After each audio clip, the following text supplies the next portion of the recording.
Tema de hoje: coloquei toda a minha esperança no Senhor. Este é um trecho do livro de Salmos que nós vamos ler bem mais adiante, mas eu gostaria de iniciar comentando algo aqui com vocês sobre as minhas impressões desse tempo. Irmãos, eu não acredito que está tudo parado. Eu sei que tem muitas pessoas que acham que 2020 foi um ano perdido, que está tudo parado, talvez porque você esteja olhando de dentro das circunstâncias ao seu redor, talvez as coisas que você fazia você não faz mais, mas eu confesso para vocês, não está tudo parado. Aliás, talvez alguns podem dizer, mas Anésio, de onde você está tirando isso? Você está vendo coisas? Olha, talvez sim. Mas não como você talvez esteja imaginando, que seja puramente imaginação humana. Eu queria te contar algumas coisas que eu estou enxergando nas Escrituras Sagradas. Porque a palavra de Deus, ela é luz para o nosso caminho, e essa é a função dos profetas de Deus, dos pregadores da palavra de Deus, trazer luz para a gente através das Escrituras Sagradas. E nas Escrituras Sagradas tem algo que Deus revela ali para nós, pelas Escrituras e pela ação do Espírito Santo, que nos traz fundamento e vida. E uma das coisas que a gente precisa compreender nesse tempo é a igreja. A igreja de Jesus é muito mais do que você possa imaginar como uma instituição. E a gente às vezes tem essa mania, né? Eu vou na igreja. Não, a igreja não é um lugar que você vai. A igreja é um povo do qual você participa. Não significa ir a um lugar. A igreja não é aquela instituição, aquele lugar, ou este lugar, porque eu estou aqui nas dependências da Carisma. Aqui não é a igreja. Aqui é o local de reunião da igreja. A igreja é muito mais do que um lugar físico. A igreja é muito mais do que uma instituição, do que um nome. A igreja de Jesus é o próprio corpo de Cristo e é algo muito profundo. Por isso eu te peço, coração conectado com Deus agora, para entendermos a leitura desses textos sagrados que vou ler para vocês. Revelação de Deus dada a Paulo, apóstolo, no livro de Efésios, no capítulo 3, versículo 5 e versículo 6, diz assim: esse mistério, note que Paulo está falando de um mistério. Esse mistério não foi dado a conhecer aos homens de outras gerações, mas agora foi revelado pelo Espírito aos santos apóstolos e profetas de Deus, significando que, mediante o Evangelho, os gentios são co-herdeiros com Israel, membros do mesmo corpo e coparticipantes da promessa em Cristo Jesus. Paulo começa aqui trazendo as primeiras nuances deste mistério. Por que Jesus veio e morreu na cruz? Quando a igreja surge, quando Cristo foi ferido ali na cruz, com aquela lança ao seu redor, ao seu lado, e água e sangue saem do seu corpo, ali nasce a igreja de Jesus. O que é a igreja de Jesus? E aqui ele começa, Paulo, dizendo o seguinte: um primeiro aspecto desse mistério é que os gentios, ou seja, o povo que não era judeu, como eu e você, nós não somos judeus, o povo que não era israelita, né, é o povo que agora foi aceito em Cristo. Então, como diz João 3,16, para que todo aquele que nele crê não pereça, mas tenha vida eterna, nós passamos a fazer parte da família de Deus, do povo de Deus. Então, o povo de Deus hoje não é Israel, essa nação que tem lá uma bandeira branca e uma estrela ali no meio, que é chamada de estrela de Davi, mas que aquilo não é estrela de Davi. Se você quiser saber mais sobre isso, tem uma mensagem já ministrada aqui na nossa comunidade, que trata desse assunto, chamada A Frenesi dos Evangélicos com Israel. Você pode procurar isso no nosso site, no nosso canal aqui do YouTube. Mas voltando, a igreja de Jesus hoje é que é o Israel de Deus. E esse Israel de Deus que somos nós passamos a ser coparticipantes das promessas em Cristo Jesus. Da mesma maneira como Israel no Antigo Testamento tinha ali Deus ao seu lado, hoje a igreja de Jesus tem este mesmo Deus, Yahvé, ao seu lado. Paulo continua revelando esse mistério. Ele amplia isso em Colossenses capítulo 1, versículo 26 e 27, dizendo assim: o mistério que esteve oculto durante épocas e gerações, mas que agora foi manifestado a seus santos, a ele quis Deus dar a conhecer entre os gentios a gloriosa riqueza deste mistério, que é Cristo em vocês, a esperança da glória. Interessante que Paulo dá um passo a mais aqui. Ele revela também que parte desse mistério é que o próprio Cristo habitaria dentro de nós. Ora, se Cristo habita dentro de mim e dentro de você, isso trata de uma verdade espiritual fantástica, mostrando que nós somos muito mais simplesmente do que um bicho andando pela terra. Nós temos o próprio Deus habitando dentro de nós. Vou continuar falando disso em Efésios 5, revelação de Paulo apóstolo, versículo 32, diz assim: este é um mistério profundo. Refiro-me a Cristo e à igreja. Dentro desse contexto em que Paulo cita esse texto, ele está falando da união entre um homem e uma mulher, onde os dois se tornam uma só carne. Como assim não serão mais dois, mas serão um só? Paulo fala, grande esse mistério, mas eu estou falando de Cristo e a igreja. Cristo e a igreja se tornam um só, grande esse mistério. É interessante notar isso porque, então, o que o texto está querendo mostrar? O texto está querendo mostrar que dentro de um aspecto espiritual, ou vamos chamar assim, no mundo espiritual, a igreja passa então a ser o corpo de Cristo, que Jesus é o cabeça, a igreja é este corpo, formando assim uma nova criatura, uma nova criação. É daí que vem a autoridade espiritual da igreja. A autoridade espiritual da igreja não está no nome da instituição, a autoridade espiritual da igreja não está no título, no cargo, a autoridade espiritual da igreja não está no formato da reunião ou de quem está em cima de um palco. A autoridade espiritual da igreja está em Cristo Jesus, está em todo cristão que anda com Deus e que continua, que cresce compreendendo esse mistério de Deus revelado em Cristo Jesus e aqui pelo nosso irmão Paulo apóstolo. Segundo aos Coríntios, capítulo 5, versículo 17, diz assim: portanto, se alguém está em Cristo, é nova criação. As versões antigas trazem uma nova criatura. As coisas antigas já passaram. Outra versão diz, tudo se fez novo. Aqui diz, eis que surgiram coisas novas. Deus fez algo novo. E esse novo de Deus é uma nova criatura no qual Jesus é o cabeça, a igreja é o corpo, esta nova criatura chamada Cristo, né? Este é Cristo, e nós estamos em Cristo. Quando nós somos batizados em Cristo, por isso participamos da ceia. O pão é o corpo de Cristo, que somos nós, o sangue de Cristo que une, que dá vida a esse corpo. Por isso está falando aqui de verdades espirituais com linguagem espiritual.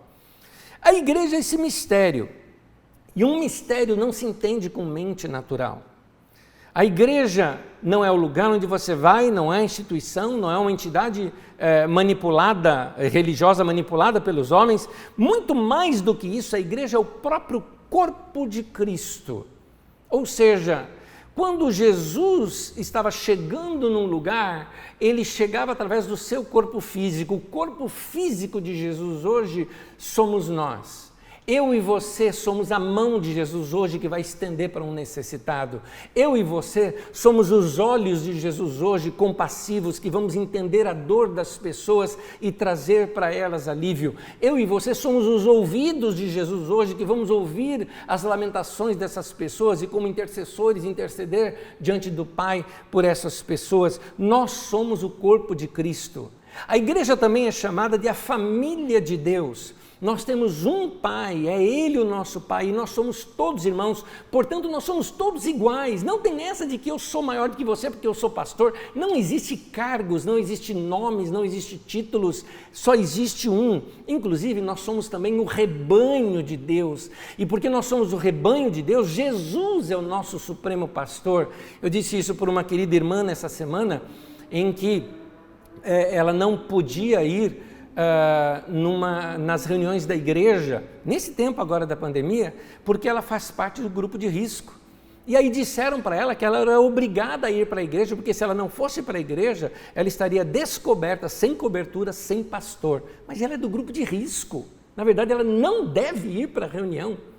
Aliás, meu irmão, desculpa abrindo mais um parênteses aqui, porque eu soube de uma outra reunião onde uma pessoa convocou os idosos a irem para a igreja, chamando-os de falta de fé se eles não forem para a reunião. Deixa-me dizer o seguinte: aprenda a dizer não, cuida da tua vida, fique em casa se você não está protegido, guarde a si mesmo. Por quê? Eu disse isso para aquela irmã, eu falei: minha irmã, você não está sem cobertura pastoral. Sabe por quê?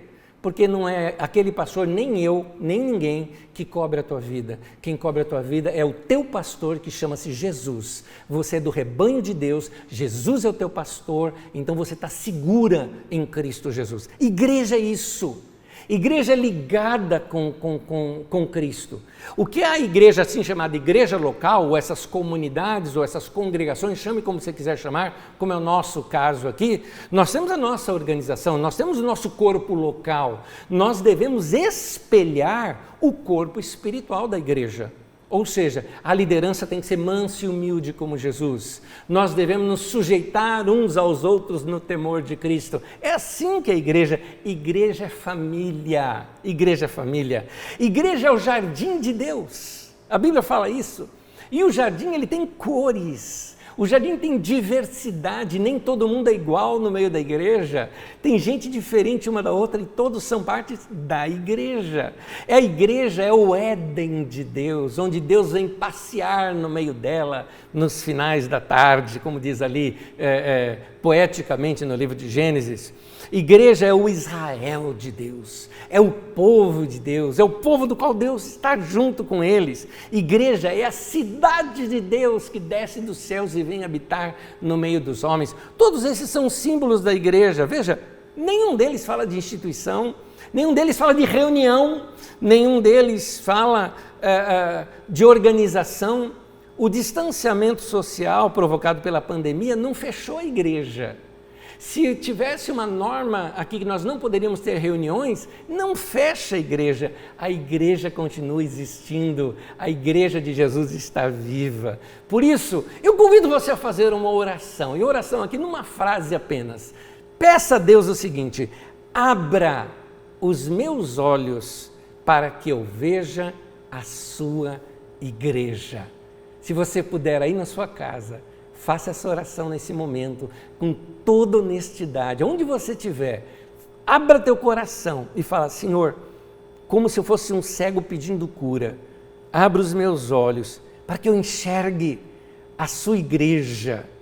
A igreja, ela é gloriosa, ela é indescritível. João tentou descrevê-la no Apocalipse e não conseguiu. Ele tentou, ele usou o que ele tinha de mais lindo e maravilhoso. Ele falou de ouro, jaspe, pedras preciosas, pérola, mas não dá para expressar o que é a igreja, a beleza da igreja junto com a glória do Cordeiro, não é? A igreja juntamente com Jesus manifestada ali. Como a Bíblia mesmo diz, nem olho viu, nem ouvidos ouviram, no coração do homem isso nunca subiu, aquilo que Deus tem preparado para aqueles que o amam.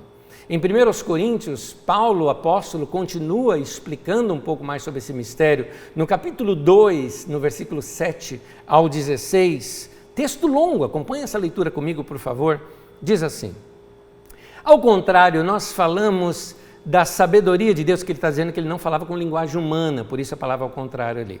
Nós falamos a sabedoria de Deus do mistério que estava oculto, o qual Deus preordenou antes do princípio das eras. Meu irmão, antes do Big Bang, meu irmão, Deus já tinha pré-ordenado tudo isso para a nossa glória. Uma pausa aqui, pensa nisso. Você não existe por acaso. Consegue entender o que eu estou entendendo? Antes do universo existir, antes do Big Bang, né? Antes do início de tudo, O Big Bang é a maneira que os cientistas estão descobrindo como foi que Deus criou o universo, não é? Então, antes de tudo isso, Deus já tinha pré-ordenado revelar a sua igreja, criar um povo para si, do qual você faz parte. Olha o privilégio disso. Vamos continuar aqui. O qual Deus preordenou antes do princípio das eras para nossa glória. Nenhum dos poderosos desta era o entendeu. Pois se o tivesse entendido, não teriam crucificado o Senhor da glória. Todavia, como está escrito, olho nenhum viu, ouvido nenhum ouviu, mente humana nenhuma imaginou. Ele está citando o profeta Isaías. O que Deus preparou para aqueles que o amam. Mas Deus o revelou a nós por meio do Espírito. O Espírito sonda todas as coisas, até mesmo as coisas mais profundas de Deus. Pois quem conhece os pensamentos do homem, a não ser o espírito do homem que nele está? Da mesma forma, ninguém conhece os pensamentos de Deus, a não ser o Espírito de Deus.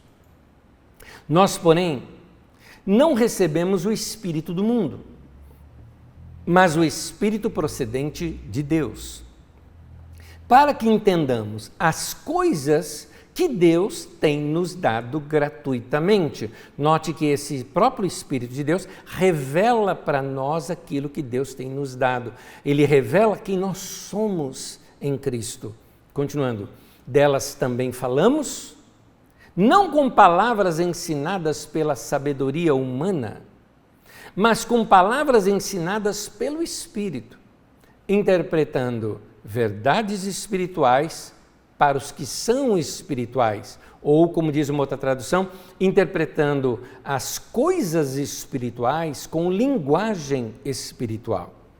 Quem não tem o Espírito não aceita as coisas ou não entende as coisas que vêm do Espírito de Deus, pois lhes são loucura, e não é capaz de entendê-las, porque elas são discernidas espiritualmente.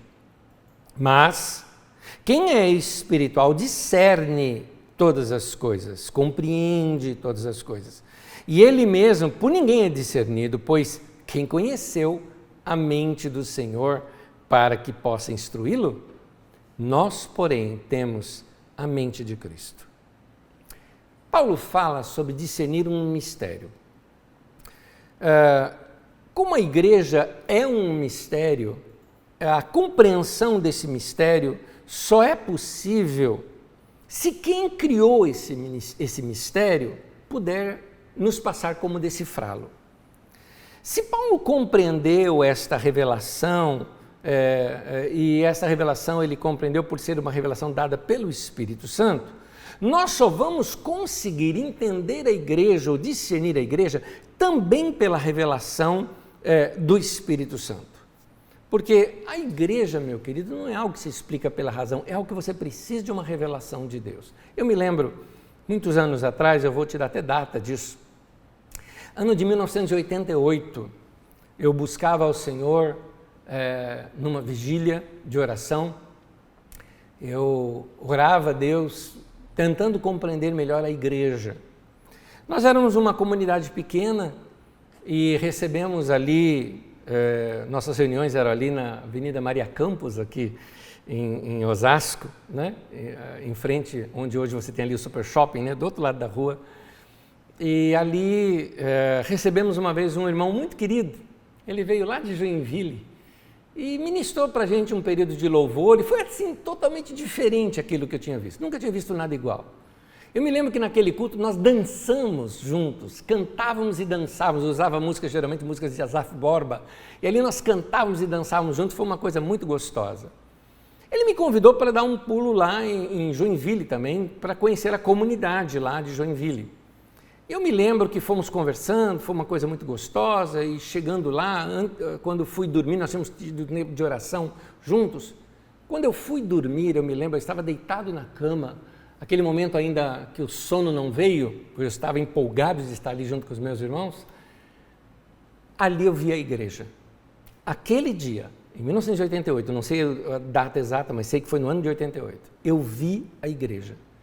Alguma coisa que tinha dentro de mim a minha vida inteira, que eu carregava, que eu compreendia, eu falei, a igreja é mais do que uma instituição, a igreja é mais do que uma organização, a igreja é muito mais do que isso, as coisas espirituais são muito mais profundas. Aquele dia eu vi. Talvez eu tenha que usar aqui a expressão, não muito usual na língua portuguesa, mas citada na Bíblia Sagrada por Pedro, que é uma alegria indizível, no sentido de não dá para contar, não dá para explicar em palavra humana o que é aquela maravilha de ver. Da mesma forma, você vê em Apocalipse, quando João ele tem um arrebatamento dos sentidos, ele tem um desmaio, ele perde os seus sentidos, e ele disse, eu vi alguém diante de mim, ele começa a descrever esse alguém, era o próprio Jesus. Interessante, ele se assusta quando vê. Por quê? Porque ele conhecia Jesus humano, que ele era íntimo, ele era próximo, mas quando ele vê Jesus glorificado, ele não entende, ele fala, é mais do que eu consigo entender. Por isso que Paulo, apóstolo, também ele cita que embora conhecíamos Cristo segundo a carne, agora não conhecemos mais dessa maneira, ou seja, é muito maior do que a nossa mente consegue compreender. Esta é a revelação de Deus sobre Cristo, cujo cabeça é Jesus, e o corpo é a igreja. Em Lucas 17, versículo 20 ao 21, diz assim, interrogados pelos fariseus sobre quando viria o reino de Deus, Jesus lhes respondeu, não vem o reino de Deus com visível aparência, guarda isso, não vem o reino de Deus com visível aparência, nem dirão ei-lo aqui ou lá está, porque o reino de Deus está dentro de vós. Da mesma forma, meu querido, a igreja, como parte deste reino, ela também não vem com visível aparência. Nós não encontramos a igreja nos grandes palácios, nós não encontramos a igreja misturada com a política ou com os poderosos destes séculos, isso não é igreja. O seu lugar da igreja, embora ao lado do rei, ou como diz uma poesia em Salmos, né? A noiva adornada com ouro de Ofir, né? Ou seja, embora ela tenha toda aquela glória, agora, nesse momento, a igreja ela é modesta e humilde, porque ela reflete o caráter do seu mestre, do seu Criador. A igreja hoje, no mundo, ela tem que ser aquilo que Jesus foi aqui no mundo. Jesus não estava nos palácios, Jesus não estava junto com os grandes e poderosos, a não ser simplesmente para lhes pregar a palavra, mas eles que vinham até ele. Jesus era simples, ele era manso, ele era humilde, assim é a igreja hoje. Portanto, a igreja ela não vem em aparência humana, ela, como diz o texto, não vem com visível aparência, por isso ela não é visível para aqueles que procuram com grande pompa, ela não tem parte com os grandes deste século. Quem é que consegue discernir esse mistério? Quem é que consegue enxergar a igreja? Quando alguém vê Jesus, ele vê a igreja. Foi isso que aconteceu com João em Apocalipse, não é? Ele vê... Apocalipse não está falando de fim de mundo, tá? Apocalipse está falando do período da igreja, da história da igreja. Ele encontra a igreja, ele vê a igreja. Portanto, quanto mais se vê a igreja, também se vê Jesus. Ela é o complemento daquele que enche tudo. Vamos entender isso melhor numa outra revelação de Paulo apóstolo em Efésios. Efésios no capítulo 1, do versículo 22 e 23, o texto diz assim, Deus colocou todas as coisas debaixo de seus pés e o designou cabeça de todas as coisas para a igreja. Note que o cabeça então desse corpo é Jesus e a igreja é esse corpo. Aqui dizem, o designou cabeça de todas as coisas para a igreja que é o seu corpo. Ora, a igreja é esse corpo. Se todas as coisas estão debaixo dos pés, como diz aí nesse texto, então todas as coisas estão debaixo também da igreja. E aí ela continua, a plenitude daquele que enche todas as coisas em toda e qualquer situação. Aqui o texto está mostrando, olha, a palavra plenitude ali é a palavra complemento. A igreja é o complemento de Cristo. A igreja é esse corpo de Cristo. Ela é o complemento da obra de Cristo. Jesus mesmo falou que nós faríamos obras maiores do que a dele. Não é eu vou fazer obra maior do que Jesus, nós como igreja, nós vamos fazer muito mais, nós vamos expandir, nós estamos indo a lugares que Jesus nunca foi, nós estamos trazendo verdades e fazendo obras muito mais do que as que Jesus já fez, mas nós somos a continuidade, o complemento desta obra de Jesus aqui na terra. Da mesma forma que Jesus é a expressão exata de Deus, o Pai, a igreja tem que ser a expressão exata do Filho, do próprio Jesus. Dessa maneira, a igreja não pode ser diferente de Jesus. Aliás, está aqui um ponto. Você fala assim, Anésio, mas tem tanta coisa por aí que se chama igreja. Eu te pergunto, parece com Jesus ou não? Se não parece com Jesus, meu irmão, não é. Parece, mas não é. Não é? Aliás, tem até a falsidade, em Apocalipse fala dessa falsidade. Parece cordeiro, mas fala como dragão. Parece Jesus, mas é do diabo. Não é? É o que está dizendo o texto de Apocalipse. Então, a igreja, ela tem que se parecer com Jesus. Se ela não parece com Jesus, ela não é. Ela não está sendo o que deveria ser. Então, Jesus ele teve um propósito para se manifestar como ele se manifestou. E aí eu te pergunto, qual é o propósito da igreja na sua aparência atual? Estou falando isso como algo negativo. O que manifesta essa aparência da igreja hoje? Aquilo que nós chamamos hoje de igreja evangélica no Brasil, representa Jesus? Lembra Jesus? Ou lembra alguma instituição esquisita de religiosos fanáticos que estão em busca de poder? No livro de Sofonias, no capítulo 3, no versículo 12, o profeta diz assim, mas deixarei no meio de ti um povo, o quê? Modesto e humilde. Nota, não é poderoso. Modesto e humilde e que confia em o nome do Senhor. Igreja não tem que estar nos palácios, igreja não tem que estar na política. As pessoas falam muito isso, precisamos dos nossos representantes. Não precisamos. Eles não fazem nada pela gente, a gente não precisa disso. Jesus não precisava disso. Não tinha ninguém da igreja ao lado de Nero, né? Não tinha ninguém na igreja ao lado de César, não tinha ninguém, e a igreja nunca precisou disso, ao contrário, ela foi perseguida pela política. E quando ela foi assambarcada pela política, virou o que virou na Idade Média, que você conhece muito bem. Então, a igreja precisa voltar ao que Deus planejou para ela ser, para que esse povo que compõe a igreja seja aquilo que Deus quer, povo modesto, um povo humilde e que confia no nome do Senhor e que manifeste essa glória de Deus através dos seus atos. De uma maneira geral, hoje a igreja ela se desvirtuou bastante. A igreja hoje ela não celebra. Lembra quando eu contava aqui no nosso intervalo aqui de nossas reuniões, né, antes aqui da nossa oferta, eu falava com os irmãos das minhas memórias dos cultos, onde a gente escolhia até os hinos que a gente ia cantar. Era uma experiência comunitária e aquilo nós cantávamos a todos os pulmões, de longe dava para se ouvir a igreja cantando. Hoje a igreja não celebra, hoje a igreja apresenta. É uma apresentação do palco. Hoje a igreja não comunica a vida de Jesus, ela dá show, ela não louva, ela canta, ela não adora, ela faz coreografia. Ela não manifesta a vida de Jesus, ela manifesta a vida de homens poderosos, verdadeiros desfiles de moda em nossos palcos.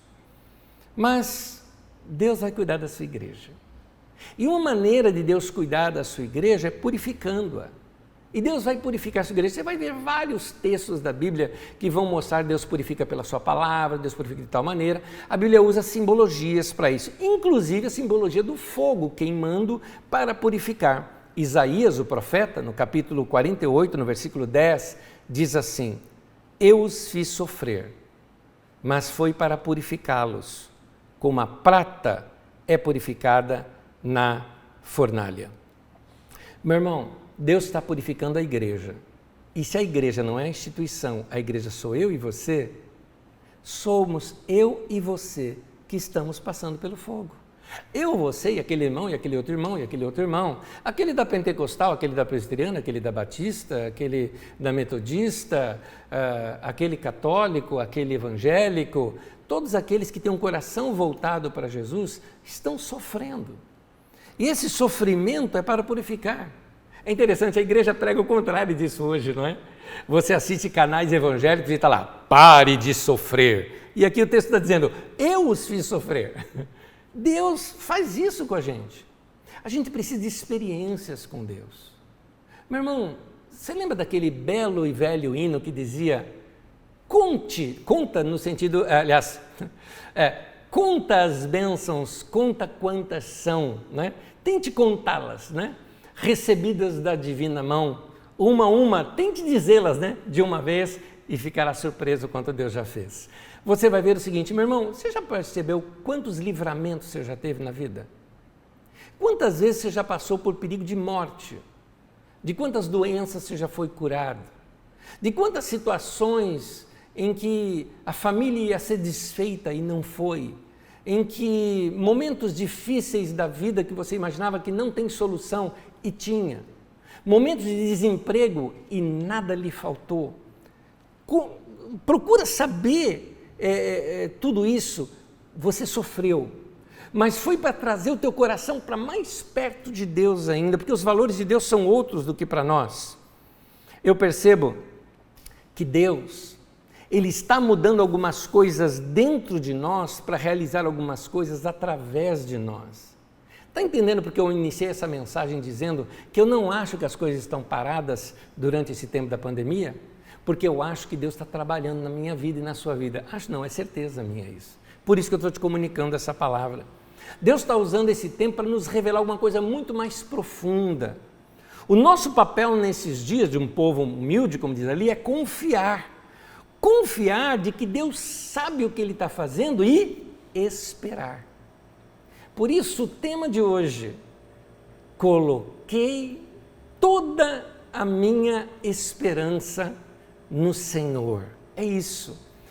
Deus está trabalhando na nossa vida para que a gente olhe para Ele. Alguns de nós, de tão teimosos que nós somos, a gente precisa chegar no fundo do poço. Porque no fundo do poço o único lugar que você tem que olhar é para cima. Então, eu espero que eu e você sejamos inteligentes o suficiente para quando perceber que Deus está tratando a nossa vida, aceitar aquele tratamento e mudar logo. Isaías, no capítulo 64, no versículo 4, diz assim a palavra de Deus.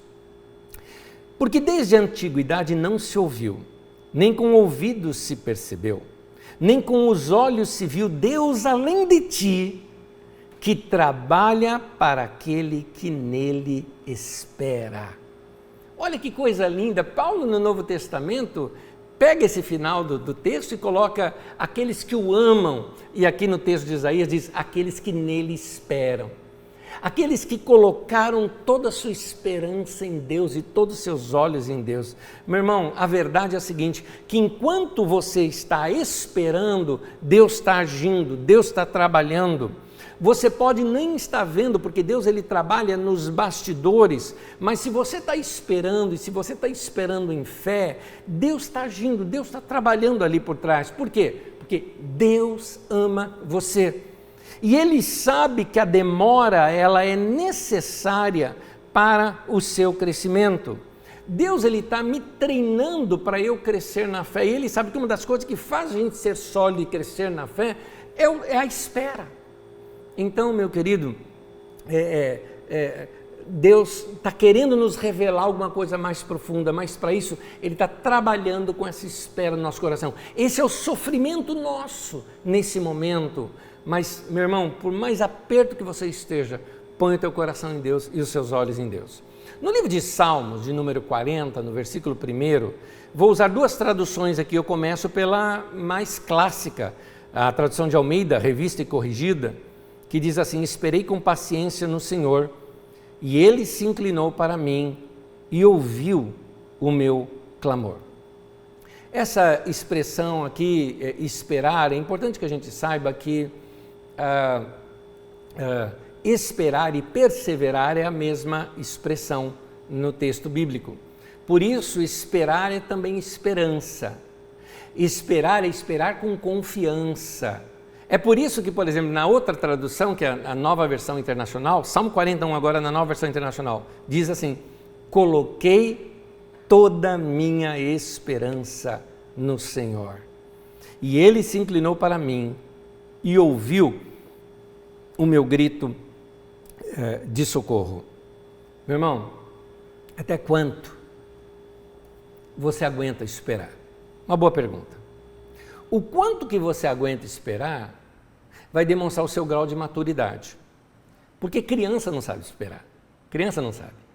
Você está com uma criança no carro, viajando, qual é a pergunta que eles fazem? Você está chegando? Né? Lembra o burro do Shrek? Já está chegando? Né? Criança não sabe esperar. Inclusive, criança, ela não sabe esperar, porque quando você diz agora não, ela entende como não. Ela não entende não e agora não, ela não sabe essas diferenças. Ela não sabe entender assim, ainda não é hora, então, para ela entende não. Isso mostra a infantilidade. A maturidade, ela te dá a habilidade de saber esperar. A maturidade, ela te traz esperança. Você aguarda em fé, vai chegar esse tempo. Saber o tempo certo é muito importante para a sua vida cristã. Muitas vezes, o que você está pedindo a Deus pode ser a coisa certa que você está pedindo, mas não é tempo. E você corre o risco de jogar fora, simplesmente porque Deus disse ainda não. Moisés foi um cara que tentou fazer a libertação do povo de Deus antes do tempo. O que aconteceu? Deus ainda deu um tempo para Moisés esperar, e um tempo não foi nada curto, foram 40 anos de espera. É muito tempo para nós, mas foi necessário para trabalhar aquele homem, para deixá-lo como um sólido caráter, o grande líder, talvez um dos maiores líderes, o maior líder da história de Israel. Estamos ali entre Moisés e Davi, são os grandes líderes da história desse povo. Meu querido, você está sabendo esperar? De vez em quando Deus diz não, não é? Quando Deus diz não, é porque Ele está protegendo você. Confia, meu querido. Deus, Ele sempre sabe o que é melhor. Algumas vezes Deus diz não, e eu quero te mostrar duas maneiras pela qual Deus pode dizer não. A primeira é que Deus pode estar protegendo você. Ele diz não por proteção. Seu filho pequeno, por exemplo, fala assim, pai, eu vou ali esquentar um leite. Você fala, não liga o fogo. Não vai acender o fogo. Quando o pai fala isso, filho, não acenda o fogo, não liga o gás, não acenda o fogo, você não entende que o não é uma proteção? Então, às vezes Deus faz isso com a gente, Ele diz não por proteção. Mas às vezes também Deus nos mostra o negativo para apontar para o positivo, porque os mandamentos de Deus são assim. Quem é estudante da língua hebraica sabe que a língua hebraica ela tem uma força muito grande no negativo. Então, quando você quer enfatizar algo do positivo, você cita o negativo. É interessante isso. Vou explicar. Por exemplo, os 10 mandamentos, é um monte de negativo. Mas por quê? Porque Deus quer colocar proibição? Não, porque Ele quer que você faça o positivo. Explicando. Quando Deus diz, não dirás falso testemunho, né? Vamos colocar numa linguagem nossa aqui. Não minta. O que é que Deus está falando? É proibido mentir? Não é isso que Deus está fazendo. Ele está dizendo, fale a verdade.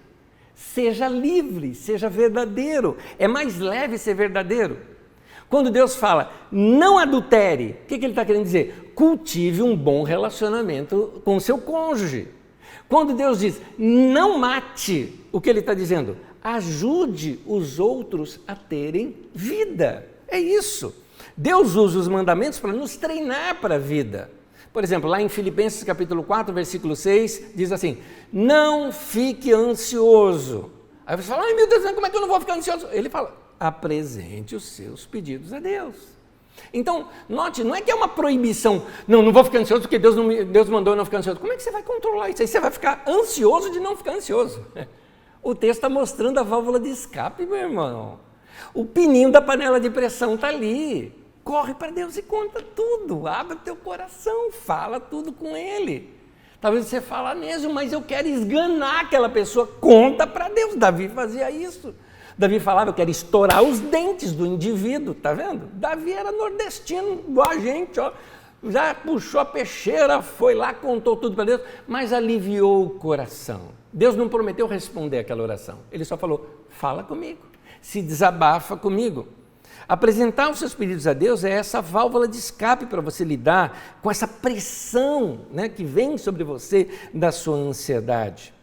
Deus, então, Ele deixa muito claro isso para nós. Ele quer treinar você, ele está treinando você a seguir instruções. O livro de Êxodo inteiro a gente vê aquele povo recebendo instruções. Tem uma delas, por exemplo, que Deus fala assim para Moisés orientar o povo, que ia cair maná do céu, mas quando fosse recolher, recolhesse somente para um dia, não recolher para o próximo dia. E aí quem ali ansioso fala, mas e se faltar para amanhã, eu vou recolher um pouco mais e guardar para amanhã? Diz que criava bicho e cheirava mal. Não pode. O de hoje, amanhã Deus proverá. Deus estava ensinando aquele povo a confiar nele. É como se Deus dissesse, eu quero que vocês vivam com a expectativa, com a esperança do que eu vou dar para vocês amanhã. Como diz o nosso tema de hoje, eu coloquei toda a minha esperança, a minha expectativa no Senhor. Está entendendo a palavra espera de uma maneira diferente? Não é esperar de cruzar o braço, é esperar de esperançar. Êxodo capítulo 16, no versículo 4, Deus, o Eterno, disse a Moisés, agora eu vou fazer chover pão do céu para vocês e o povo deverá sair, cada um deverá juntar uma porção que dê para um dia. Assim eu porei à prova para saber se eles vão obedecer às minhas ordens. Deus está treinando você, meu irmão, para você seguir instruções e conselhos, porque Deus quer que você viva com essa expectativa do que Ele vai fazer no dia de amanhã. Isaías 48, no versículo 10, diz assim, eu os fiz sofrer, mas foi para purificá-los, como a prata é purificada na fornalha. Muita coisa ruim sai da nossa vida quando nós passamos pela fornalha. Agora fica tranquilo com uma coisa, só as impurezas são queimadas na fornalha. Naquela história bíblica que você conhece, no capítulo 3 de Daniel cita essa história bíblica de Sadraque, Mesaque e Abednego, e que eles foram lançados numa fornalha de fogo, foram lançados vivos ali. Você deve já ter lido a história, se não leu, lê em casa, ela é muito interessante. É interessante uma coisa, a única coisa que queimou nem foi o fio de cabelo deles, a única coisa que queimou foram as ataduras. Meu irmão, quando você passar pela fornalha, sabe de uma coisa, só suas ataduras vão ser queimadas. Você vai sair dali melhor do que quando você entrou. Por isso que é importante a gente entender que quando passamos por tribulação, quando nós passamos pela fornalha, quando nós passamos por um momento de testes como esse agora, é porque Deus está vendo muito mais além de nós. Ele está falando dos mistérios dele, para os quais os nossos olhos precisam ser abertos. Para a gente entender que eu não sou qualquer um andando aqui na terra, eu sou parte da igreja. Eu estou em Cristo, por isso eu sou importante. Deus está vendo tudo isso e se eu faço parte desse todo, Deus tem um plano aqui para algo para a minha vida e eu quero compreender isso. Talvez alguns de vocês estão passando por essas provas e talvez você esteja até pensando, meu Deus, o que eu fiz de errado? Pode ser que você não esteja fazendo nada de errado, querido. Talvez não aconteceu nada disso. Ai, meu Deus, mas eu perdi o meu emprego, por quê? O que será que eu plantei que eu estou colhendo isso? Meu irmão, a lei do plantar e colher funciona para algumas coisas, mas eu quero te dizer que algumas outras coisas têm um pouco de exagero em cima disso. A Bíblia também fala que o tempo e o acaso vêm sobre todos. Então, se teve uma fome no mundo, atinge a gente também. Agora, essas dificuldades, meu querido, fazem parte do caminho. Talvez você não tenha feito nada de errado. Faz parte do seu treinamento. Então, Tiago capítulo 1, versículo 2 e 3, o último texto que eu quero ler com vocês.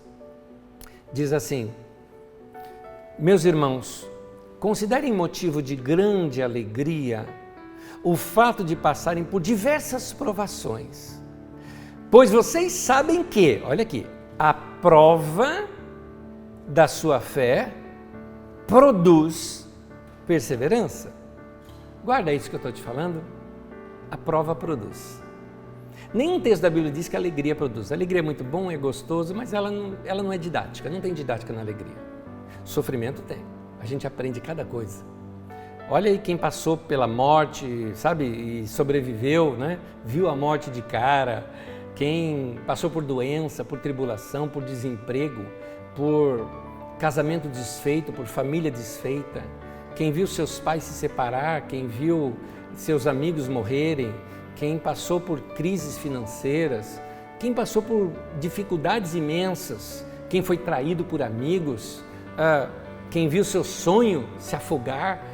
E essas pessoas, elas sabem de uma coisa: ela não é mais a mesma depois que aquilo tudo aconteceu.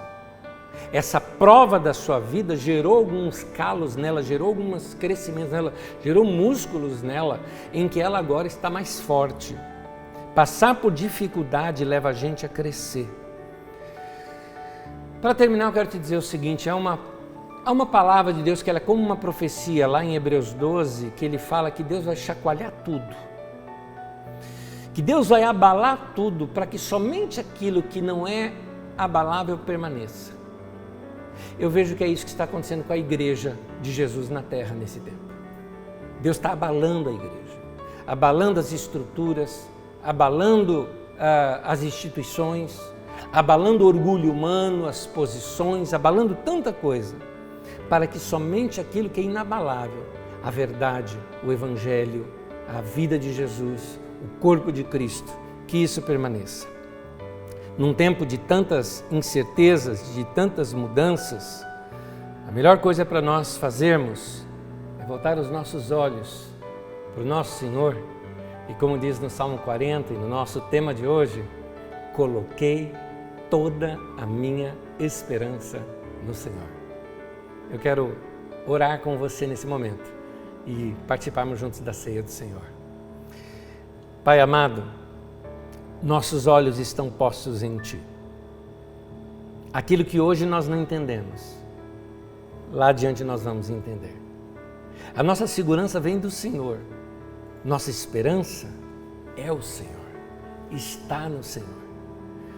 Por isso, quando elevo os meus olhos para os montes, de onde me virá o socorro? O meu socorro vem do Senhor que fez os montes, que fez os céus e a terra.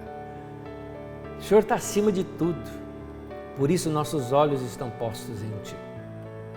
Senhor, que se cumpra em nós aquela palavra em que diz: nesta batalha não tereis que batalhar.